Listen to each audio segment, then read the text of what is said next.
Hi hello అందరికీ నమస్కారం. Welcome to our channel. నేను ఆదిత్య. ఏపీలో వైఎస్ఆర్సీపీ అధికారం కోల్పోయిన తర్వాత, కూటమి అధికారంలోకి వచ్చిన తర్వాత, నారా చంద్రబాబు నాయుడు గారు సీఎం అయిన తర్వాత ఏపీ రూపురేఖలే మారిపోయాయంటూ కొన్ని మీడియా కథనాలు మనం అక్కడ ఇక్కడ చూస్తూనే ఉన్నాం. ప్రస్తుతానికి చంద్రబాబు నాయుడు గారు సీఎం అయిన తర్వాత దాదాపుగా అమరావతి పనులు కూడా చాలా స్పీడ్గా అవుతున్నాయని, ఆ చుట్టుపక్కల దాదాపుగా ఆల్మోస్ట్ 5 స్టార్ హోటల్స్ కూడా వస్తున్నాయని, పర్యాటకులు కూడా ఎక్కువగా వస్తున్నారంటూ ఆ వార్తలు కూడా మనం వింటూనే ఉన్నాం. ఇకపోతే ప్రస్తుతానికి రియల్ ఎస్టేట్ కూడా అక్కడ పెరగనుందని, అలాగే ఓడరేవులు, అలాగే ఎయిర్పోర్ట్లు కూడా పెరిగే ఛాన్సెస్ ఎక్కువగా ఉన్నాయంటూ కొన్ని మీడియా కథనాలు అయితే మనం చూస్తూనే ఉన్నాం. సో మరి ఈ అంశం గురించి మాట్లాడడానికి ప్రస్తుతానికి మనతో పాటు స్టూడియోలో ఉన్నారు ప్రముఖ సీనియర్ జర్నలిస్ట్ దుర్గా కుమార్ గారు. సార్ని అడిగి మన విషయాలు తెలుసుకుందాం. సార్ నమస్కారం. సార్ నమస్కారం ఆదిత్య, మన వీక్షకులకు కూడా నమస్కారం. సార్, ఏపీలో చంద్రబాబు నాయుడు గారు సీఎం అయిన తర్వాత ఏపీ రూపురేఖలే మారిపోయాయంటూ కొన్ని కథనాలు అయితే మనం చూస్తూనే ఉన్నాం. ముఖ్యంగా చూసుకుంటే అమరావతి పనులు కూడా చాలా వేగవంతంగా అవుతున్నాయని, అక్కడ పర్యాటకులు పెరిగారని, చుట్టుపక్కల 5 స్టార్ హోటల్స్ వచ్చాయంటూ కూడా మనం చూస్తూనే ఉన్నాం. సో ఇకపోతే ల్యాండ్ వాల్యూ కూడా పెరిగిందని, ఎయిర్పోర్ట్లు, ఓడరేవులు కూడా వచ్చాయంటూ ఇప్పుడు కొన్ని వార్తలు వినిపిస్తున్నాయి. మరి ఇందులో ఎంతవరకు వాస్తవాలు ఉన్నాయి? అసలు రానున్న రోజుల్లో ఏపీ భవిష్యత్తు ఏ విధంగా ఉండబోతుంది? ఇప్పుడు ముంజేతి కంగడానికి అర్థం ఎందుకు అంటారు కదా, సామెత ఉంది కదా ఆదిత్య గారు. ఇప్పుడు ఆంధ్రప్రదేశ్, తెలంగాణ గతంలో ఈ రెండు ఒకే రాష్ట్రం కదా, దీన్ని 2 ముక్కలుగా చేశారు. వీటి డిఎన్ఏ 2 ఒకటిగానే ఉంటుంది. ఇక్కడ మనస్తత్వం కానీ, ప్రజా సంబంధాలు కానీ ఈ 2 రాష్ట్రాల ప్రజల మధ్యలో. తర్వాత ఇప్పటికీ హైదరాబాదు తెలంగాణ రాష్ట్రానికి రాజధాని అయినా ఆంధ్రప్రదేశ్ ప్రజలు ఇక్కడ చాలామంది విస్తృతంగా ఉన్నారు. ఇక్కడ ఎన్నికల ఫలితాలు కూడా ప్రభావితం చేయగలిగినంత స్థాయిలో ఉన్నారు. తర్వాత గతంలో చంద్రబాబు నాయుడు గారు అక్కడ ముఖ్యమంత్రి ఉన్నంతకాలం హైదరాబాద్ రియల్ ఎస్టేట్ అంత ఎత్తుకుని వెళ్ళిపోలేదు, అంటే భూమిలో లేదు.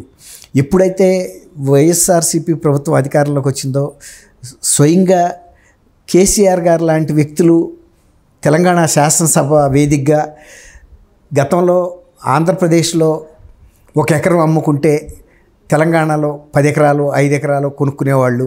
అదే ఇప్పుడు అక్కడ 10 ఎకరాలు అమ్మితే తెలంగాణలో 1 ఎకరం కూడా కొనుక్కోలేని పరిస్థితి వచ్చింది అని స్వయంగా ప్రకటించారు. హరీష్ రావు గారు ప్రకటించాడు, కేటీఆర్ గారు చెప్పాడు. వాస్తవ పరిస్థితులు మనం కూడా చూసాం. అక్కడ ఎప్పుడైతే వైఎస్ఆర్సీపీ ప్రభుత్వం వచ్చిందో తెలంగాణలో భూముల రేట్లకి రెక్కలు వచ్చినాయి. హైదరాబాద్లోనే కాదు, తెలంగాణలో ఇతర జిల్లాల్లో కూడా అన్ని సార్లు కూడా రేట్లు పెరిగినాయి. ఎందుకంటే చాలామంది పెట్టుబడులకి తెలంగాణ బెటర్ ప్లేస్ అని భావించారు. తర్వాత మీరు ఇంతకుముందు అడిగారు, పర్యాటకులు కాదు పెట్టుబడిదారులు ఇప్పుడు అక్కడికి రావటం మొదలైంది. పర్యాటకంగా ఇప్పటికే పెద్ద మార్పులు వచ్చినాయని మనం చెప్పలేము. అట్లాగే 5 స్టార్ హోటల్స్ వచ్చేసినాయి అని చెప్పలేము.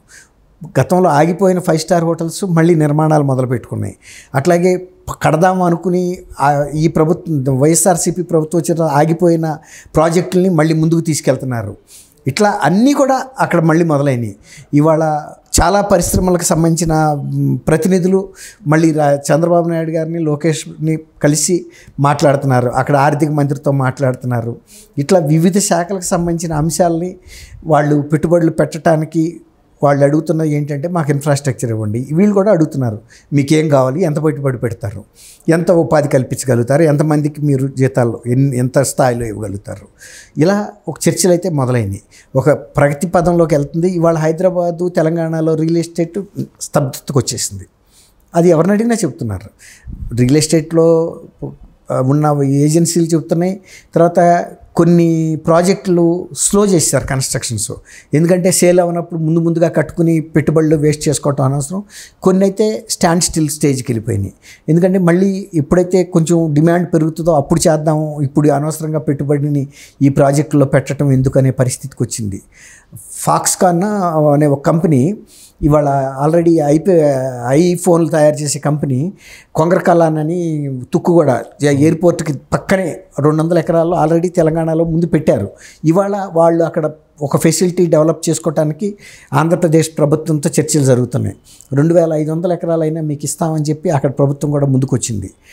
వీళ్ళు హై అండ్ ఎలక్ట్రానిక్ గూడ్స్ తయారు చేస్తారు. అట్లాగే ఇవాళ ముత్తుకూరు దగ్గర, అంటే కృష్ణపట్నం పోర్ట్ నెల్లూరు దగ్గర ఒక SEZ వస్తుంది 12,500 ఎకరాల్లో. అది కేంద్ర ప్రభుత్వం శాంక్షన్ చేసింది. దానికి సంబంధించిన ఇన్ఫ్రాస్ట్రక్చర్ ఆంధ్రప్రదేశ్ ప్రభుత్వం ఇవ్వడానికి సిద్ధపడింది. సెప్టెంబర్ మొదటి వారంలో ప్రధానమంత్రి కూడా వస్తాడని ప్రధాన కార్యాలయం నుంచి రాష్ట్ర ప్రభుత్వానికి మెసేజ్ ఇస్తే దానికి సంబంధించిన ఏర్పాట్లు చేస్తున్నారు. అట్లాగే కర్నూలు జిల్లా ఓర్వకల్లు దగ్గర వస్తుందని చెప్తున్నారు.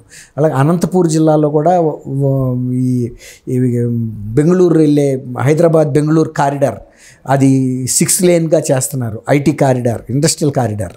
అట్లాగే వైజాగ్ టు చెన్నై ఇండస్ట్రియల్ కారిడార్లో కూడా వెళ్తుంటే ఎక్కువ రాయలసీమలో ఎక్కువ ప్రాజెక్టులు ఇండస్ట్రీస్ వచ్చే పరిస్థితి వాళ్ళకి కనపడుతుంది. గతంలో కియా కంపెనీ అనంతపూర్లో ప్రొడక్షన్ చేస్తూ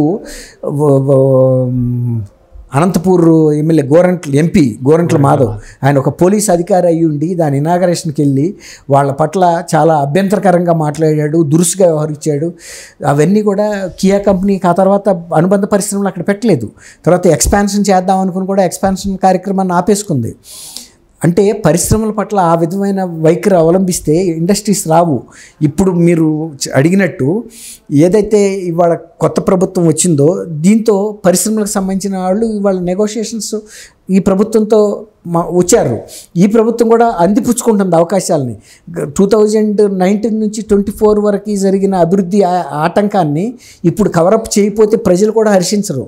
ఎందుకంటే దెబ్బతింది ప్రజలు. ఆ ప్రభుత్వానికి నష్టమేం రాలేదు. ఆ ప్రభుత్వంలో ఉన్న పెద్దలు డబ్బు చేసుకున్నారు, బయటపడ్డారు.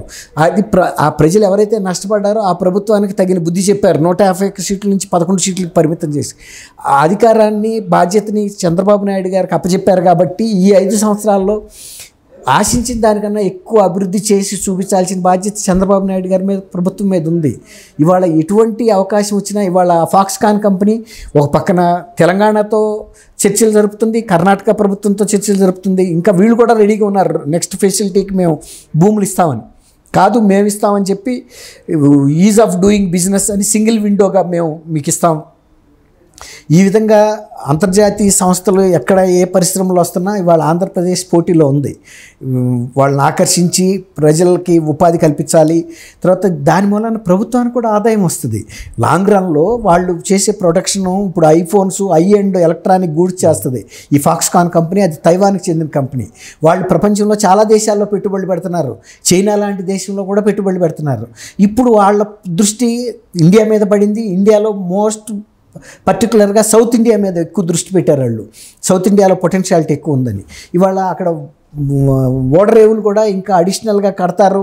ఆంధ్రప్రదేశ్ ప్రభుత్వం ఒక ప్రోగ్రెసివ్ మోడ్లోకి వచ్చిందనే నమ్మకం తైవాన్ కంపెనీకి రాబట్టే ఇవాళ వాళ్ళు అక్కడ మొగ్గు చూపుతున్నారు. కర్ణాటక ప్రభుత్వం కూడా పోటీలో ఉంది. వాళ్ళు కూడా మీకు కావాల్సిన భూమి కానీ ఇతర మౌలిక సదుపాయాలన్నీ కల్పిస్తాము, ట్యాక్స్ విషయంలో మీకు మినహాయింపులు ఇస్తాము అని కూడా ప్రయత్నిస్తున్నారు. కాబట్టి ఇవాళ ఆంధ్రప్రదేశ్ అనేది ఈ ప్రభుత్వం వచ్చిన తర్వాత పర్యాటకుల కన్నా కూడా ముందు పెట్టుబడిదారులు ఎక్కువ ఆకర్షితులు అవుతున్నారు. డెఫినెట్గా అది అక్కడ ఆర్థిక పరిస్థితి మెరుగుపడటంలో ఉపయోగపడుతుందని మనం ఆశించవచ్చు. ఆదిత్య గారు, thank you sir. Thank you Aditya గారు. మన వీక్షకులకు కూడా నమస్కారం.